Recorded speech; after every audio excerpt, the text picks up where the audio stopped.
자, 시편 1편의 1절부터 6절입니다. 복 있는 사람은 악인들의 꾀를 따르지 아니하며 죄인들의 길에 서지 아니하며 오만한 자들의 자리에 앉지 아니하고 오직 여호와의 율법을 주고하여 그의 율법을 주하러 묵상하는도다. 그는 시냇가에 심은 나무가 철을 따라 열매를 맺으며 그 잎사귀가 마르지 아니함 같으니 그가 하는 모든 일이 다 형통하리로다. 악인들은 그렇지 아니하니요 오직 바람에 나는 괴와 같도다. 그러므로 악인들은 심판을 견디지 못하며 죄인들의 의인들의 모임에 들지 못하리로다. 무릇 의인들의 길은 여호와께서 인정하시나 악인들의 길은 망하리로다. 아멘. 오늘 하나님의 말씀은 의로운 길을 택하라 했어요. 그래도 우리가 복된 삶이란 하나님의 말씀을 따라 사는 것이에요. 우리가 복을 많이 받고 사는 것이 하나님의 말씀을 따라 사는 것입니다. 할렐루야. 그래서 복 있는 사람은 과연 어떤 사람일까요? 성경에서 말하는 복이 과연 무엇인지를 분명하게 나타내주고 있습니다. 분명하게 나타내주고 있습니다. 성경에서 말하는 복이 무엇인지를. 악을 행하지 말아야 한다고요. 그래야 복을 받는다 했어요. 복 있는 사람은 육체의 정욕에 따르거나 또 자기 욕심을 따라 행동하거나 또 자기 자신을 내세우는 일을 절대로 하지 않습니다. 복 있는 사람은 내가 잘났다 하고 예치고 다니지 않는다는 얘기예요. 세상 사람들은 복 있는 사람이 되기 위해서 스스로 노력합니다. 내가 복을 받기 위해서는 노력해야 돼요. 노력 없이는 아무것도 없습니다. 그러나 이것은 욕심을 따라 하는 일로서 다른 사람과 갈등을 일으키거나 해롭게 하는 일도 있습니다. 너무 욕심을 내다 보면. 근데 욕심은 금물입니다. 그래서 성경은 이 같은 일을 하지 않는 것이 복이 있다고 말씀하고 있습니다. 내가 열심히 하되 나는 욕심을 위해서 열심히 하는 게 아니라 나는 순하게 조용하게 나의 정성껏 열심히 산다는 것입니다. 자, 세상 사람들은 복 있는 사람이 되기 위해서 스스로 노력하잖아요. 스스로 좋은 일이에요. 그것도 욕심내서 아껴갖고 스스로 악착하시게 하는 게 아닙니다. 스스로. 성경은 이 같은 일을 하지 않는 것이 복이 있다고 분명하게 말씀하고 있습니다. 욕심이 금물입니다. 그래서 하나님의 말씀을 가까이 해야 합니다. 첫째, 하나님의 말씀을 가까이 해야 돼요. 내 마음속에 안에 갖고 들어가 있어야 됩니다. 성경은 복 있는 사람이 성경을 가까이 하면은 그 말씀을 기억하고 그 말씀대로 살려고 노력한다고 말씀하고 있습니다. 할렐루야. 복 있는 사람을 율법을 주고 하는가. 복을 많이 받는 사람들이 우리 율법을 주고 하죠. 말씀은 곧 하나님이십니다. 하나님의 말씀 안에 하나님의 뜻과 우리의 행실을 하나님께 기뻐하시고 그리고 반드시 복 주시는 일이 기록이 되어 있기 때문에 복 있는 사람은 말씀을 주고 한댔어요. 여러분, 복 있는 사람은 하나님의 말씀을 즐거워한다고 합니다. 할렐루야. 또한 모든 행사가 형통해진다 했어요. 모든 하는 일이지.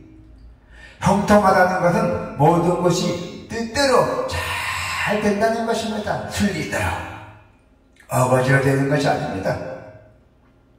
복 있는 사람은 모든 일이 잘 되는 것을 믿으시길 바랍니다. 할렐루야. 마치 시냇가에 심은 나무가 열매를 많이 맺으며 아무리 가뭄이 들어오도 항상 늘 푸르고 싱싱한 것처럼 모든 면에서 차고 넘친다는 것입니다. 그래서 시냇가에 옆에 보면 항상 물이 고여 있잖아요. 그죠? 물이 옆에 나무 고여 있으니까 거기서 나무 심어봐요. 얼마나 잘 자랍니까? 바로 이것은 하나님께서 기쁘신 뜻대로 인도해 주시기 때문입니다. 성경의 복은 하나님께서 함께 하시는 것입니다. 할렐루야! 하나님께서 함께 하시는 여러분의 건강입니다. 첫 번째는 건강이에요. 건강을 이루면 아무것도 필요 없어요. 맞죠? 건강입니다. 그래서 하나님께서 함께 하시는 여러분의 건강을 책임져 주십니다. 그리고 또 우리가 이 세상에 살아가면은 그냥 살아갑니까? 사업하는 사람도 있고 직장자하는 사람도 있고 많이 있잖아요. 사업도 형통하게 해줍니다. 그리고 또 뭡니까? 가정도 형통하게 해줍니다. 최대의 권위, 하나님의 집이 어디입니까? 하나님의 집이 교회잖아요. 교회도 복이 있다는 것이에요. 여러분이 교회 나와서 예배 드리는 것도, 또 주일전에 나와 예물 바치는 것도 큰 축복받는 일입니다. 돈은 돌고 돕니다. 있으면 쓰게 되잖아요. 저축하게 되면 어떻게 돼요? 상급을 땄잖아요. 우리 주여전에 넣은 상급 땄잖아요. 상급 따면 어디를 가요? 우리 천국에 가 책임져 있잖아요. 오늘 우리는 어떤 것을 선택하는가에 따라서, 여러분들이 어떤 것을 선택하는 것에 따라서 내일 맞이하는 인생의 길이 달라집니다. 어떤 것을 선택하는 길에 따라서 인생의 길이 달라진다는 거예요. 그래서 시편 1편은 우리가 선택할 수 있는 두 가지 결과, 두 가지죠. 시편 1편에 복 있는 사람과 악 있는 사람, 복 없는 사람. 그래서 두 가지 결과, 그 결과에 대해서 가르쳐 주고 있습니다. 하나는 죄와 사망을 선택하는 길입니다. 또 다른 하나는 의와 형통함을 선택하는 길입니다. 이 두 가지의 삶의 근본적 차이가 무엇인지 오늘 우리가 구체적으로 잘 살펴보아야 됩니다. 성도 여러분, 죄와 사망의 길도 있습니다. 형통한 길만 있는 게 아닙니다. 죄와 사망의 길도 있다는 거예요. 우리 사람이 선택하는 길 중에는 하나님께서 인정받을 수 없는 악한 길도 있다는 것이에요. 우리 절대로 악한 길을 가면 안 되잖아요. 그것은 하나님 대신 자신의 깨를 의지하며 살아야 하는 길이에요. 나는 하나님을 안 믿고 하나님 말도 안 듣고 내 자신있게 내 자신의 지혜 의지하며 살아가는 길이었잖아요. 그 길을 고집하는 자들은 하나님의 말씀에 아무런 관심도 없어요. 그들의 기준은 내 자신의 지혜이고 내가 왕이다, 내가 최고다. 또 그들의 관심은 자신의 욕망이에요. 욕망. 자신의 깨와 욕망을 따르는 잘못된 선택이 계속되다 보면은 점점 더 약해져 간다는 것이에요. 악을 선택하는데 더욱더 대단해진다는 것이에요. 느껴지는 게 아니고 회개하는 것이 아니고 악을 선택하는데 더욱더 대단해진다는 거예요. 한 번 죄 지으니까 두 번 죄 짓고 두 번이 세 번 죄 짓고 그래도 더 대단해진다는 뜻입니다. 그래서 이제는 하나님을 거역하는 죄인이 되고 더 나아가 자신의 하나님이 되어서 마음대로 살아가는 그 오만한 자의 자리에 주저앉게 된다는 것이에요. 오늘 시편 뭐랬어요?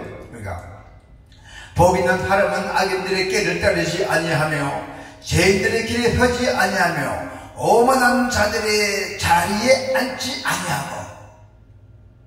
그렇습니다. 오만한 자리에 주저앉게 된다. 이 악인들은 우리는 앉으면 안 됩니다. 그래도 시편 1편은 이런 사람들이 바람에 나는 그와 같다고 말합니다. 우리 인간들이 바람에 나는, 바람이 훅 불면은 홀딱 날아가잖아요. 이 볏짚표가 가볍잖아요. 그런 표와 같다고 말합니다. 근데 그들은 하나님의 풍요로운 생명에 뿌리를 내리지 못하기 때문에 바람에 날리는 괴와 같고 또 부질이 없고 방황하는 인생을 살게 된다는 것이죠. 그들을 기다리는 것은 하나님의 심판밖에 없어요. 악의 근원은 하나님의 심판밖에 없다는 것이에요.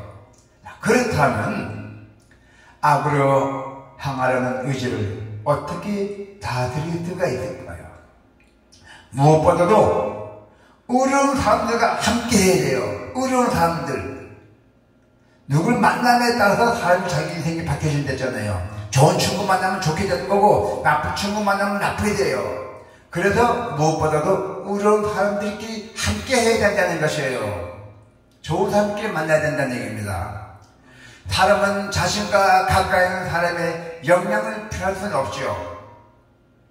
꽃을 묶었던 끈에 우리가 아름다운 예쁜 꽃을 묶었어요. 묶었던 건 묶으면 어떻게 묶어서 끈을 묶잖아요. 그 끈에서 끈을 묶으니까 그 끈에서는 무슨 향기가 나요? 꽃 향기가 나잖아요. 꽃을 묶었으니까. 또 생선을 묶었던 끈은 무슨 냄새가 나요? 비린내나 생선 냄새 나잖아요. 그렇습니다. 그래서 만약 우리가 하나님을 경외하는 사람들과 우리가 하나님을 경외하는 삶 그리고 같이 함께 한다면 우리도 그들을 담아갈 것입니다. 혹시 잘못된 인생의 선택으로 지금 하나님으로부터 떠나 있다면 속히 악한 길에서 돌이켜서 의롭고 바른 길을 가도록 하나님의 도움을 구하시기를 바랍니다. 성도 여러분, 의롭고 복된 길이 있습니다. 의롭고 복된 길이 반드시 있습니다. 하나님께서 여러분을 책임져 주신다는 거예요. 하나님이 인정하시는 의롭고 복된 길을 걷는 사람들은 하나님의 말씀을 그 말씀의 삶의 중심에 두고 산다는 것이에요. 하나님의 말씀을 내 가슴속에 안고 산다는 것이에요. 하나님 인정하시는 의롭고 복된 길 걷는 사람들은 그들은 세상의 모든 것이 허무하고 유한하지만 하나님의 말씀은 영원히 변치 않는 그 진리임을 굳건히 믿으시길 바랍니다. 그들은 말씀 속에서 삶의 목적과 방식을 발견하고 또 그 원리를 쫓아 살아갑니다. 하나님께서 주신 말씀이 그 주는 기쁨 때문에 밤낮으로 말씀을 묵상하고 또 새롭게 발견한 그 원리를 즐겁게 실천해야 한다는 것입니다. 그래서 그 결과가 하나님이 주시는 참된 복을 경험하게 되죠. 할렐루야! 그래서 시편 1편은 풍성한 복을 누리는 이들의 모습을 뭘로 비유했냐면은 시냇가에 심은 나무에 비유했잖아요. 그죠? 시냇가에 심은 나무가 풍부한 자원을 공급받고 또 열매를 맺듯이 하나님 말씀에 자원을 끊임없이 공급받는 사람은 형통한 삶을 살게 된다는 것입니다. 아멘. 이같이 말씀을 대하는 태도가 바로 인생을 결정한다는 것이에요. 여러분의 사는 길에 인생을 결정한다는 것입니다. 우리나라에 기독교가 들어온 그 초창기에 활동했던 선교사들은 사람들이 성경을 무섭도록 열심히 진지하게 읽고 공부하는 모습에 놀랐다고 합니다. 철저히 선교사들이 우리나라에 왔을 때 그 성경을 복음을 전했더니 성경을 아주 책을 너무 무섭게 열심히 진지하게 공부한 모습을 놀랐다고 합니다. 그래서 불교 선교사는 한국의 그리스도인들은 사경회 때 모든 것을 다 제쳐두고 성경 공부와 기도에 몰두한다고 이렇게 말씀하고 있습니다. 믿음의 선배들이 말씀을 사랑했던 것처럼 우리도 다시금 말씀 위에 신앙을 세워야 합니다. 하나님이 가르쳐주신 삶의 방식을 따라 세상과 다른 거룩한 삶을 실천해야 한다는 것이죠. 이러한 변화를 통해서 하나님은 우리의 인생을 시냇가에 심은 나무처럼 복되게 하실 것입니다. 할렐루야. 우리 인생에는 아까 조금 전에 제가 말씀했잖아요. 오늘 시편 1편에 보니까 우리 인생은 두 가지 길이 있잖아요. 그죠? 네. 하나님께 함께 걸어가는 길. 할렐루야. 여러분은 반드시 하나님과 함께 걸어가야 됩니다. 할렐루야. 그리고 하나님을 거역하는 길이에요. 그래서 두 가지 길이어야 돼요. 하나님과 함께 걸어가는 길, 그리고 하나님을 거역하는 길. 그러면 여러분은 어디로 걸어가겠습니까? 하나님과 함께 걸어가겠습니까? 아니면 하나님과 거역하는 길을 걸어가겠습니까? 물론 하나님과 함께 걸어가는 길이 좋죠. 할렐루야. 자, 그래서 우리가 이제 인생을 행복하고 또 우리가 의미 있게 또 재미있게 살기 위해서는 하나님을 우리가 가까이 해야 돼요. 진짜 하나님 우리가 존경의 존경, 은혜 위에 은혜, 사랑 위에 사랑, 그렇듯이 우리가 하나님을 진실로 우리가 가까이 해야 돼요.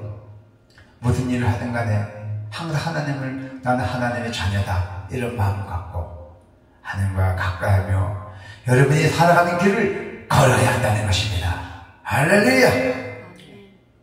하나님이 우리를 위해 주신 말씀을 우리는 배우며 그 말씀을 묵상하고 그 교훈을 삶에 적용하고 살아가야 돼요. 그래야지만 우리가 하나님은 그분이 약속하신, 하나님이 약속하신 형통함과 그 열매들을 누구인지 줘요? 여러분들에게 허락해 주실 것을 믿으시길 바랍니다. 아멘.